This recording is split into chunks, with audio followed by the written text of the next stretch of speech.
Well, thank you all for being here today for this session. I hope that it will be useful to you. My name is Anna Forbes. I've been working in HIV in one way or another since 1985. And I got interested in the sex workers end of it when I realized quite a while ago in the 90s that in the rest of the world, there are 5 key populations that HIV, in which people with HIV are widely recognized as the most vulnerable among them. The 5 populations are gay men, people who use drugs, sex workers, transgender people, and incarcerated people. Now, that doesn't sound like very much news, except that what struck me when I saw this first was that the US was not recognizing sex workers. They were recognizing all the other 4 categories, but not sex workers. And amazingly, the government, the administration, even the new one yet, is not recognizing sex workers as a key population, a population that we needs particular resources and support through the epidemic. So the US doesn't recognize these sex workers as one of the key population groups. Forgive me for my not speaking very fluently. I've got a little bit of a speech problem. The US government didn't officially recognize sex workers until 2012. And that's when the CDC finally published something on HIV and sex workers. But the National HIV report, National HIV Strategy rather, still does not recognize sex workers. And as a feminist and as an HIV activist, that made me really mad, really angry. The omission of a whole block of people who were clearly heavily disadvantaged by HIV, not being even worth talking about. For the last decade, I've been working on this. Last fall, AIDS United kindly agreed to let me work with them to help make sex workers' rights a visible key population in HIV. I'm happy to say that AIDS United has now established a task force and is working with CIRO, SWAP USA, which is Sex Workers Outreach Project, and several other organizations, sex workers' rights organizations and HIV organizations, to help make sex workers more visible in their allyship in our movement. Later this year, we will be advocating in Congress for passage of a bill called Safe Sex Workers Study Act, that would require research, federally funded research, to document the damages that criminalization has done to sex workers, especially with regard to the laws that were passed in 2018 called FOSTA and SESTA, laws that prohibited sex workers from using the internet for doing their business. Now think about that for a minute. If you were told by the federal government that you could not use the internet to do any of your work, imagine what that would mean for you. And imagine what it means for women who had, since the advent of the internet, had been able to scan and assess the safety of a particular date, be able to communicate with your colleagues if they know something about a person that you might be about to be meeting with. People who just can't get the basic information that they need to do their work because the Congress has ruled that talking about sex work online is illegal. That's what's happening now. We would love it for people after, if you are so inclined after this presentation, to join with us. We would love you to join the Sex Workers Engagement Task Force that we have at AIDS United at this point, and to work with us to defend sex workers' rights. I'd like to close my part of this, because our talking about it is by far the most important part, by reminding all of us that of the murders that occurred in Atlanta 1 week ago, just 1 week ago. 9 people were murdered by someone who saw Asian women, especially Asian sex workers, as a threat to him. But almost none of the news coverage on this incident has mentioned the fact that some of the women were sex workers. That silence kills people. Now, I understand that it's a difficult issue and that there were also people killed who were not sex workers, and that there's a ton of negative feeling about people who are sex workers. But to not even be able to say people's names and to talk about the fact that sex workers were killed, I think is highly problematic. A public statement was put together by an organization called Red Canary Song, an Asian women's organization that includes sex workers, and it's something that can be signed on to. I'm proud to say AIDS United signed on to it, condemning the absence of any discussion of sex workers.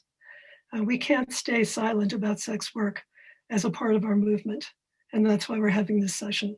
So thank you for being here for it, and I look forward to hearing what you have to say.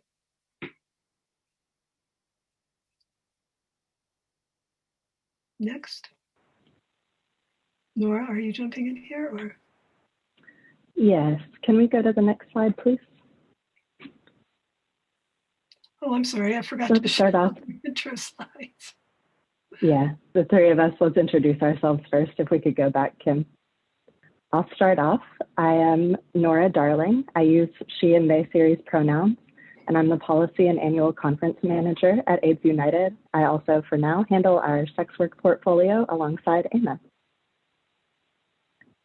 Anna, would you go next? Okay, I'm Anna Forbes. You know about me from what I've just said, and I do apologize for having forgotten to do this at the beginning. Alexia?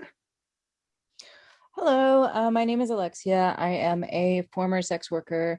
I am currently working in COVID-19, which has nothing to do with sex work, but that's where my career has led me.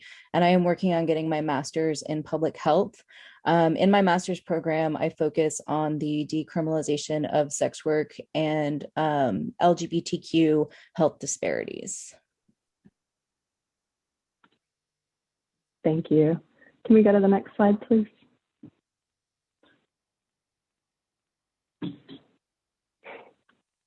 So before we go further, I wanted to ensure that this group has a shared knowledge on a few key pieces of legislation that sex workers and allies are paying attention to and working on.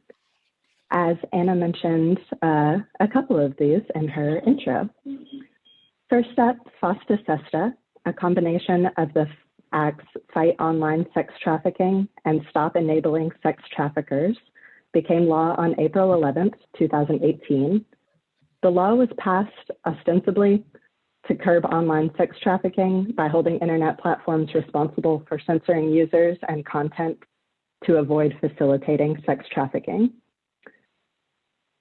However, the law misleadingly and incorrectly conflated sex work and sex trafficking. Any and all content perceived as sexual could be targeted, especially relevant for those of us here at AIDSWatch that included and has included sexual health and wellness information. Hacking Hustling, a collective of sex workers working at the intersection of technology and social justice, notes that companies including Twitter, Google, Microsoft, Craigslist, and many others changed their terms of service to increase surveillance and removal of content, many within the days of the law's passing. Sex workers widely report that the result of this law, as Anna mentioned, has been being cut off from their ability to use technology to screen clients, negotiate prices, meeting places, accept electronic payment, check in with colleagues, and other critical safety and harm reduction practices. Next, the Safe Sex Workers Study Act stands for SESTA FOSTA, Examination of Secondary Effects for Sex Workers Study Act. This act was introduced in Congress in 2019, but it was not passed into law. The bill's sponsors, Representatives Ro Khanna and Barbara Lee in the House, and Senators Elizabeth Warren, Bernie Sanders, and Ron Wyden in the Senate plan to reintroduce the legislation this Congress. If passed, the National Institutes of Health would complete a formal study on the health impacts of FOSTA SESTA, as Anna mentioned. These impacts are already well known and documented by sex workers, but are not yet recognized by the federal government. So now I'll pass the mic to Alexia Eva, who's going to share more about the impact on sex workers of this criminalization and stigmatization in law. Hi, everyone. Next slide, Yeah, if we could go to the next slide, that would be great. And if I could just mention really quickly, we are going to break out into small groups a little later, so you will have time to digest all of this and talk about it with others, just FYI.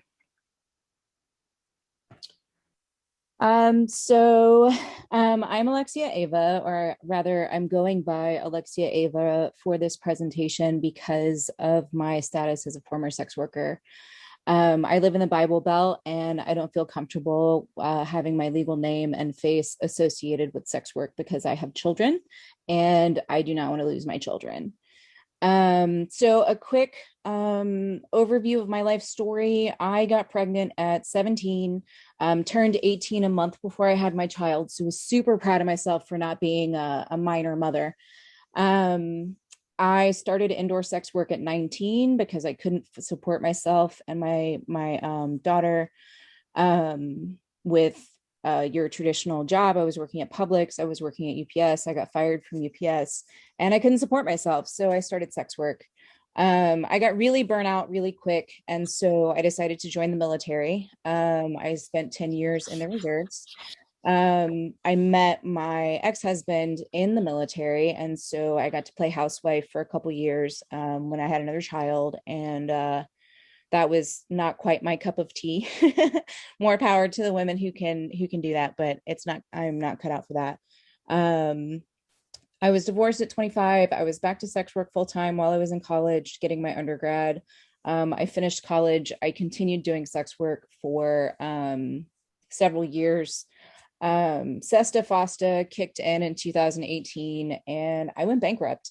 The laws made it to where clients were extremely sketched out and worried about getting caught. I couldn't advertise anymore. Or at least I couldn't find the avenues to advertise where I would make as much money as I had been on Backpage. It completely eliminated platforms that sex workers would use to go on where we could create bad date lists. I went bankrupt. I continued working with clients that I had seen before for a couple of years.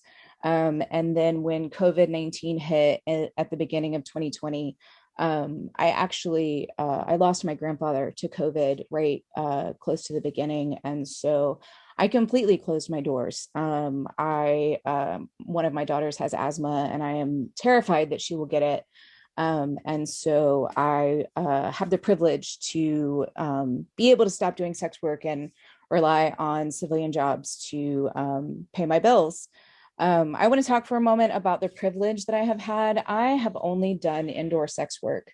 This allows me to work in a much safer way than street-based sex workers.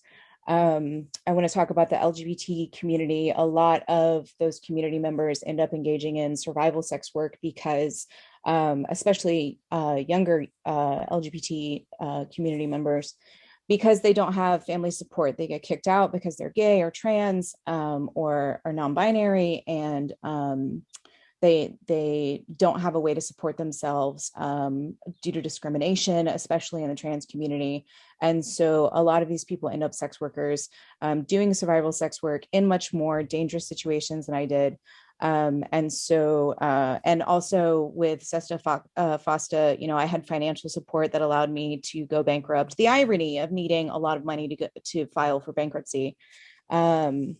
But I had that support, and I have the ability to say I'm not going to do sex work anymore when COVID hit, just because of advantages that I've had and access that I've had to privilege that being white passing gives me. Next slide, please. So I'm going to give everybody a crash course in the legal approaches to sex work. Around the world, there are 5 different models that are used: full criminalization, legalization, partial criminalization, the in-demand or Nordic model, and decriminalization. Next slide, please. Full criminalization means that the selling and buying of sexual services, as well as third parties like brothel owners, are illegal. This actually makes sex work a target for violent crimes as they have no legal resource. There have been cases where sex workers have been sexually assaulted and they've gone to police to try and get rape kits done, and they've been denied that and put in jail. And so because of this and the mistrust between police and sex workers, many sex workers don't come forward when victims of violent crimes.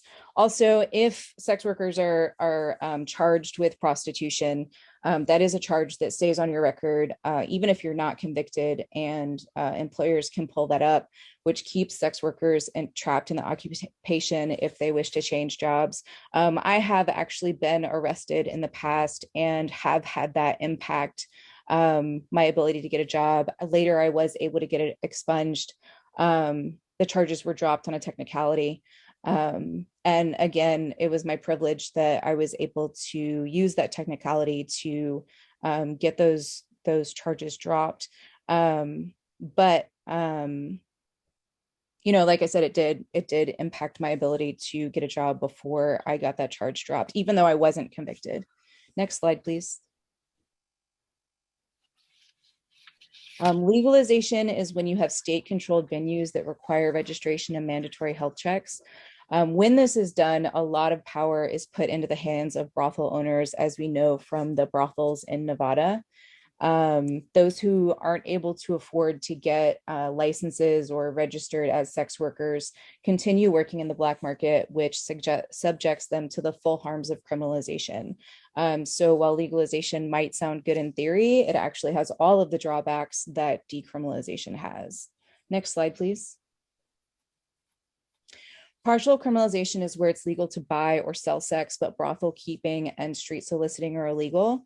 This breaks down safety networks. For example, if you have 2 women that get an apartment together and they choose to work out of their apartment, they can be charged with brothel keeping, even though that's a way to assist each other in being safer. So you have one person in one room and the other person sees a client in another, and that's just a little bit of a safety network. And when you are legally unable to do that, it forces you into more dangerous situations.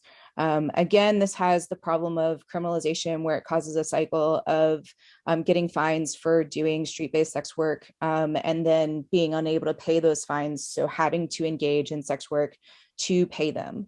And you know, obviously that's problematic. Next slide, please. The in-demand approach is called the Nordic model or the Swedish model, where it is legal to sell sex, but it's illegal to buy sexual services.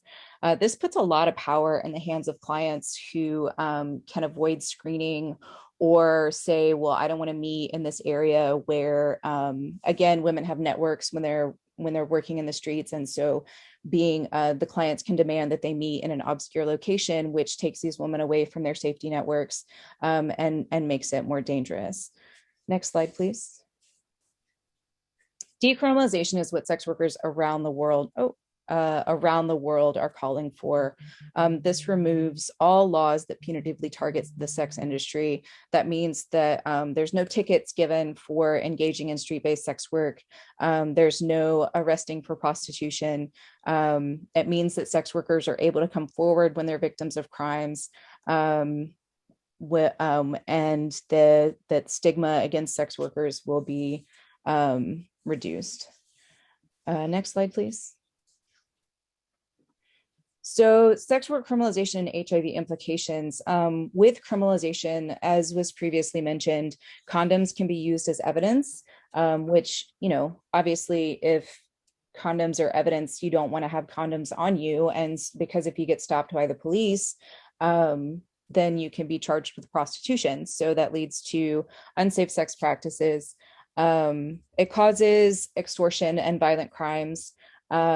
Extortion both from police and clients, it is well documented around the world that police actively engage in violent behaviors towards sex workers, extortion, uh, threats of being arrested if you don't do XYZ. And obviously, that is linked with HIV. It creates a lack of trust in health systems. I personally have never told a medical provider that I was a sex worker because I didn't want to face that stigma. I didn't want my doctor's visit to be derailed from whatever I went into the doctor for, whether it was my annual pap smear or whether it was a headache or whatever. I didn't want the topic being derailed from my personal issue to just focusing on sex work. And obviously, if you need a strong sense of trust between anyone and the healthcare system, because that impacts how likely someone is to seek out healthcare if they need it. I looked up a study specifically for this presentation. HIV and sex work criminalization is not my area of expertise. I have looked at it from a public health perspective, but it's not something I've specifically studied. But I did look up a study, and it said that the decriminalization of sex work would lead to a decrease in HIV cases by 33 to 44% in the next decade. And that's a significant number that I really think, as Anna was saying, is extremely important to focus on and work to help with that. Next slide, please. So the study that I looked at had a lot of information about the intersection of sex work and HIV criminalization. Where HIV is criminalized, sex workers will avoid getting tested for HIV altogether, because if they are positive for HIV, then likely they will be charged with serious crimes. 25 states require convicted sex workers to undergo HIV testing. And that's not even talking about the states that require HIV testing for people who are charged with prostitution. 14 US jurisdictions have more severe penalties for sex workers who are living with HIV. I think one charge I saw was aggravated prostitution. These penalties are more severe for sex workers with HIV, but do not impact clients with HIV in the same way. The charges are much more lenient for clients, which is, it doesn't make any sense at all. Mandatory test results can be disclosed to a list of people: spouses, clients, prosecutorial agencies, the court, the local police department. And this is even if the person is not found guilty of prostitution.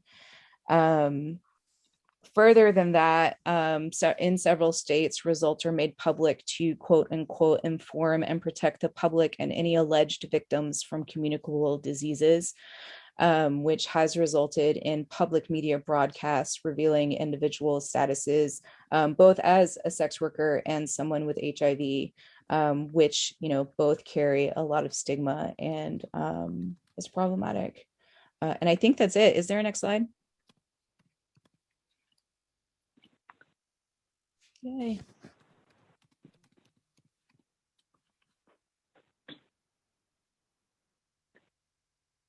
Anna, are you planning to introduce us into small groups, or would you like me to? Oh, can you do that? Sure. Thank you.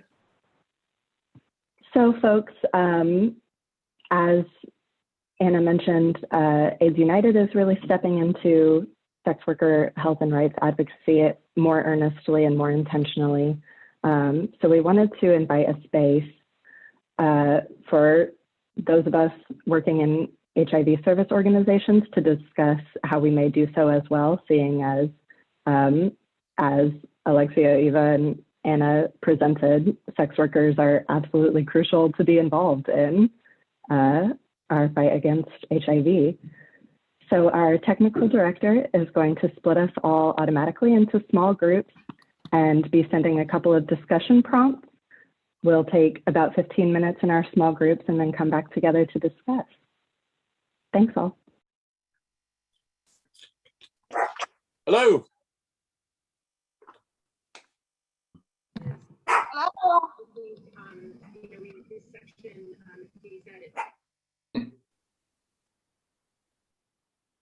Hello. Hi. We got cut off, and I'm assuming we're coming back to the full group. How is this going to work? Yes, that's right. Yeah, there's a bunch of us in here now. Okay, good. Well, we had a very intimate little conversation with Ron, because there was only the two of us, but it was good. We know how many in total we have? Oh, I can't count them. I'd say 40, probably 40 people. Okay, good. It's not bad. I'm showing guess. 67 right now. 7. Oh, Wow. great. Good. Now, Anna, Are I we- wonder if you and Ronald then might want to start us off with. For the council sex work. Okay, sure. That's great. There were only two of us, as I said, so we sort of filled each other in on our respective trajectories for getting here. I don't think we talked about sex work actually a lot, but Ron is really new to this. And Ron, you want to say anything about our discussion? well, we just talked about, and I was telling her that I just retired from teaching. And I taught for more than 30 years. And of course, the 20 of those with HIV. And I was very lucky because when I discovered it, I had a CD4 count of 10, which probably shouldn't be here. But anyway, and I was telling her that I work also in international student exchange, and I've hosted about 26 students at my house. And I tell them before they arrive and their parents, I say, now I'm gay. If you have a problem with that, we need to find you another family. And I've actually, I think, helped steer quite a few gay children away from bad stuff and got them to be proud of who they are. And that's and make good decisions and not drink too much and mess up like I did. Just have a night at Key West and mess up like I did. And I'm working with working part-time, a little bit of part-time stuff with WinCap right now. Not really working with them, but I'm on their community advisory board, and I'm just learning a lot, and it's fun. The people are great, and I'm really enjoying it. And it's just a wonderful organization. That's Western North Carolina AIDS Project. Right. Nora, you want to talk about your group a bit? Sure. I was very glad to be in a group with a number of other HIV service organization workers. Most of the folks in my group were doing direct service work with people living with and vulnerable to HIV, which was awesome. We were spread out across the country, so got to hear about different landscapes that each of us were facing. But it surprised me and didn't that I heard from all of us, sex workers don't seem to come to our services. I don't think that we have sex workers in our clientele. And we discussed, we all know we do. The fact that they don't feel safe telling us that they're sex workers is indicative of changes that we need to make in our larger society and in our own organization. And what organization do you work for? I'm with AIDS United, Right. which is not a direct service provider. I think probably Yeah. people are afraid to have their things documented like that. Yeah, but you know what? I did some work with a group in Philadelphia year before last, and what we found was that one of the things, they had the same thing, I think they have it almost in every city, that sex workers don't come into health facilities that they could use because they don't want to be shamed or don't want to be put down or whatever. And the organizations are saying, well, why, we don't know what we can do to reach them because they don't come to us. One of the things that was recommended to me and that seems to have worked well there is that they got, the HIV organizations got posters that were positive about sex workers. And just putting them up, even if they didn't have more than 3 words on them, the fact that they were walking into that office and they were seeing a poster that was clearly a sex worker and was not pejorative and was positive, it has helped people come in just to see that this is a place that you can safely talk about that. I'm David Miller. If I could bring out a question for the group, because I think this will be the only possibility of trying to raise this issue. I'm a combat veteran, and I also served on the board of the AIDS Institute and worked as a treatment education policy coordinator at NAPWA for a few years. And now I'm involved with the University of Rochester Center for AIDS Research, Community Advisory Board as the protocol chair. So I've got some background in HIV, and I served for 20 years in both the Marine Corps and the New York Army National Guard. I've been to most of the major military bases in this country, and I've served overseas. That's my background. I gave that not to show off or anything, but this is a disparity that I haven't been able to get addressed at the International AIDS Society, at the US Conference on AIDS, or anywhere else in the field. I sent a bunch of links at the beginning of this meeting on commercial sex work around military bases. We're always talking about the safety of sex workers. A disproportionate amount of violence with sex workers around military bases is common occurrence. Mm-hmm. Veterans know what we go through in the military. We don't use harsh language. And up here in New York State, where I am in Rochester, the largest military base in New York is Fort Drum. That's an 11 Bravo site. That's 10th Mountain Division. Can we move this along a little bit? Because we don't have a whole lot. I'm talking about trying to save the lives of sex workers around military bases who are getting killed in disproportionate numbers. The concern is, why don't we have any policy coming out of AIDS United, NMAC, or even the International AIDS Society regarding sex work and military and its intersection with the military? It's not occurring, and no one's addressing it aggressively. Right. Yeah, thank you for that. Actually, that is something that you can actually email to the organizers of AIDS United, because I was also very mad to hear that there wasn't a policy brief in there that included the decriminalization of sex work at the national level. Because we should be leading this, like, some of the sex worker rights work, and not because right now we're doing sex work organizing in California, but we're doing it for free. We're volunteers. One thing that we could really use support with is from the HIV orgs getting some financial resources in leadership development and community organizing. That is one way you can help us.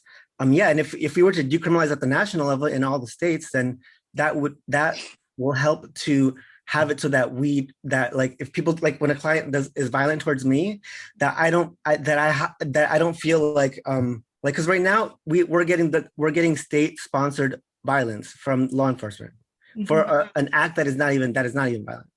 So that's one way you can help. Well, I think that's largely what we're trying to work up to being able to do. We're addressing the fact that there is not any recognition of the need for safety and for health services in all of these areas.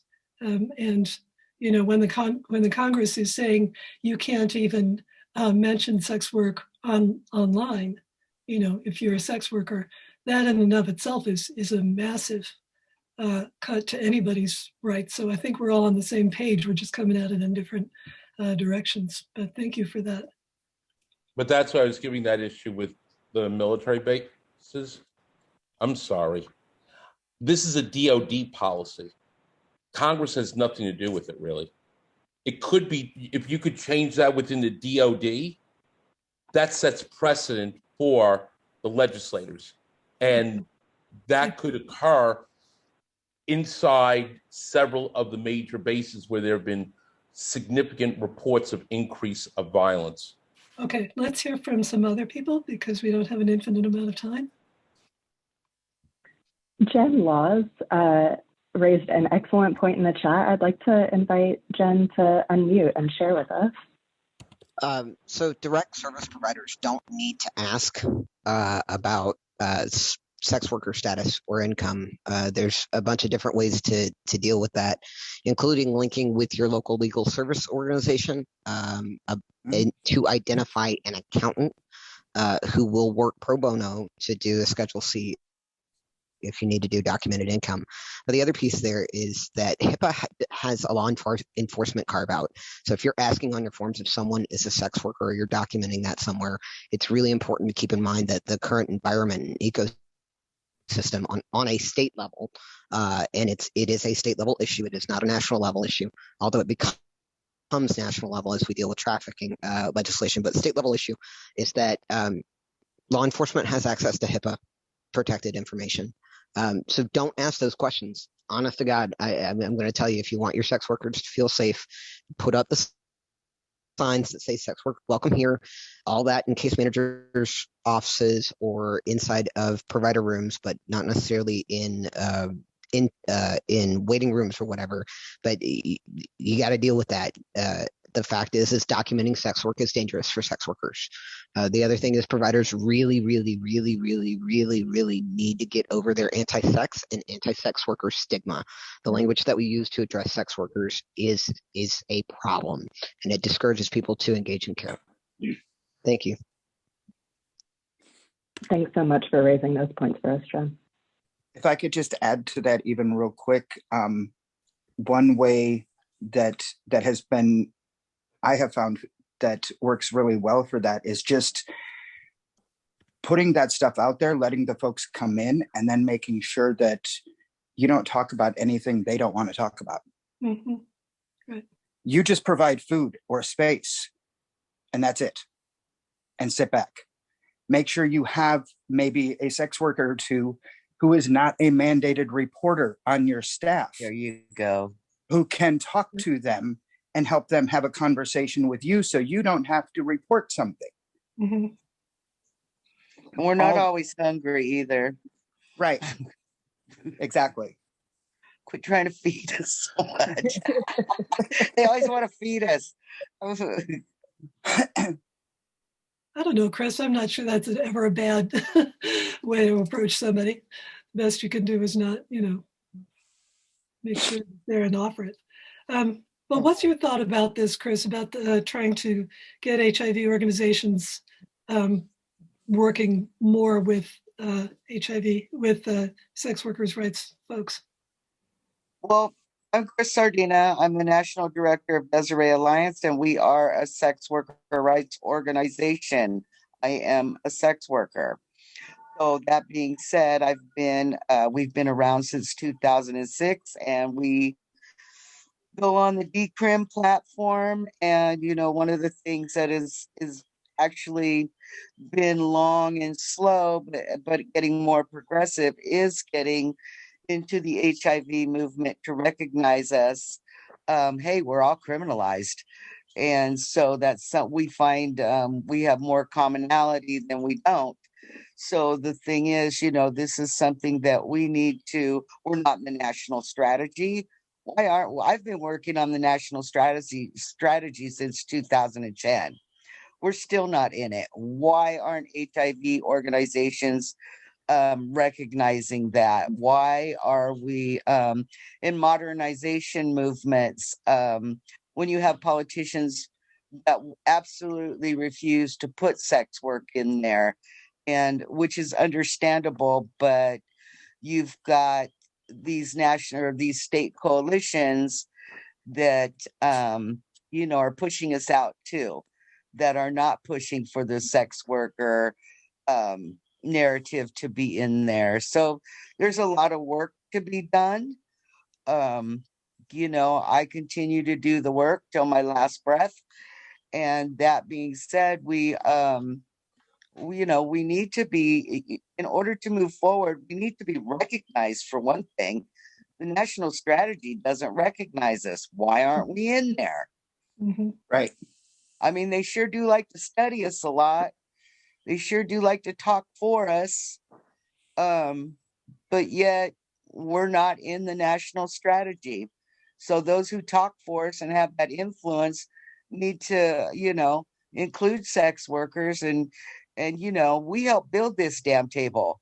So in HIV rights and in the movement, we need to be able to eat at it too, because I'm hungry, because they always want to feed me. That's great. Who else have we not heard from yet? Surely there are a few other people. Hey, Anna. Hey. Let's see. With our last minute, actually, Kim, would you mind putting up our last few slides? And Anna, if it works for you, I'll talk about the sex worker related requests through AIDSWatch. Please do. Yeah. Great. Yes, that's the one. Thank you. So in our last few minutes, sorry for running a bit over, the AIDSWatch planning partners were really pleased to be working with the LGBTQ Criminal Justice Working Group and following the lead of sex workers' rights organizations and sex workers in developing a few policy positions specifically related to sex work to deliver to Congress during AIDSWatch. So I'm going to outline them here for anyone who is attending meetings tomorrow and would like to raise these points. To recognize and protect the rights of sex workers, we are urging Congress to reintroduce and pass the Safe Sex Worker Study Act that we discussed earlier to investigate harms done by SESTA FOSTA, to reintroduce and pass the Closing the Law Enforcement Consent Loophole Act. This bill would make it unlawful for federal law enforcement officers to engage in a sexual act while operating in their work or with an individual who is under arrest. Congress should also prevent the passage of the Earn It Act, which similarly to FOSTA-SESTA incentivizes private internet platforms to surveil and censor the public. Sex workers are warning that this bill is going to further undermine their ability to use technology to find accepting and affirming health care, among other barriers and risks. Congress should also prevent the passage of the Reducing Demand for Human Trafficking Act. This bill concerns anti-trafficking grants, but it asserts that it would prioritize grantees who say that they will target sex workers in their anti-trafficking work. That's obviously extremely problematic. Next slide, please. Additionally, President Biden and his administration can also take a few actions to better recognize and protect the rights of sex workers. First, rescinding National Presidential Security Directive 22, which sets a really wide precedent across the federal government that falsely conflates sex work and sex trafficking. The administration can require all federal departments to adopt a policy directing that law enforcement officials are not allowed to engage in sexual conduct while carrying out their work, as we've discussed as an issue today. The administration can also modernize federal criminal law to eliminate the use of condoms and other measures to prevent HIV transmission as a basis for criminal prosecution or sentence enhancement, ensuring that sex workers can be taking the measures that they need to protect themselves in their work.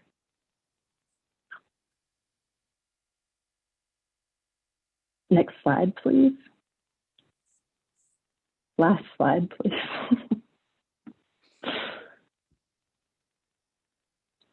I know that I am free to hang on this line for a couple of minutes after. I think Anna would probably be amenable as well if folks have further questions for us.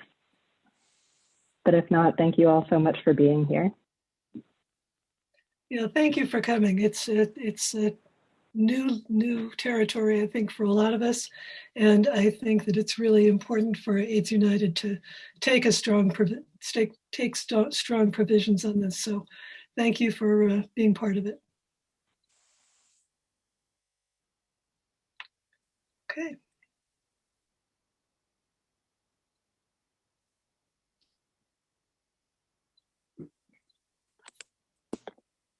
This is Timothy. Thank you all. Thank you. Yes.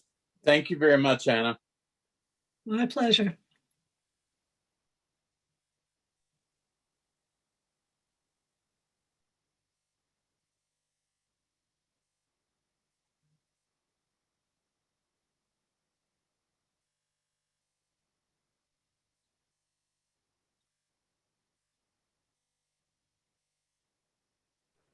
What was the name of the Reduced Human Trafficking Act, the one that was on the slide after the Earn It Act?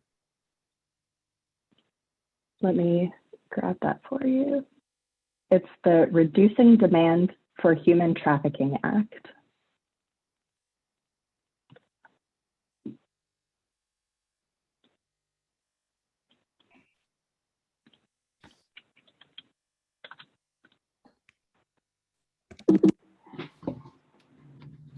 And what does that one essentially say? I haven't heard of that one. It is, I was just looking it up myself to see where it was in the process. So it's been introduced only in the House this year. It regards anti-trafficking grants. It would dole out grants to states to do anti-trafficking work. But it is written into the law that it will explicitly prioritize grant applications that say that they will target sex workers, which is highly disappointing because sex work and sex trafficking continues to be conflated at the federal level. Which is just crazy. Thank you guys for this info. You guys are amazing. Good. I'm glad it was. Thank you. Thanks for being here. Thank you. And if you have copious free time, which none of us do, we really are interested in having additional people joining this task force that we're working on. So Dave Miller. And Nora, folks, can be in contact. I was going to say folks can be in contact with me directly to join our work. I'll put my email in the chat right now. Which task force are you referring to? It's not a task force so much as, you know, AIDS United's stepping into advocacy on this point. But if you're interested in learning more or joining AIDS United's work in sex work, please.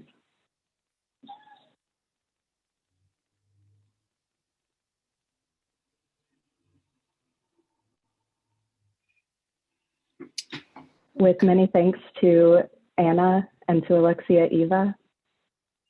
I think that with no other questions. Sorry. I was just telling Alexia Eva that she was great. Thank you very much. Thank you. I was so nervous. Beautifully. You did beautifully. Yeah, we'll need to have a little follow-up conversation because I think there's other things we might do. Absolutely. I'm more than happy to do so. Okay, great. Thanks. Love that. Not seeing any further questions. I think, Kim, let's give it a minute and then we can close out this room. Thanks all so much for being here. Bye all. Bye. Okay. Thank you.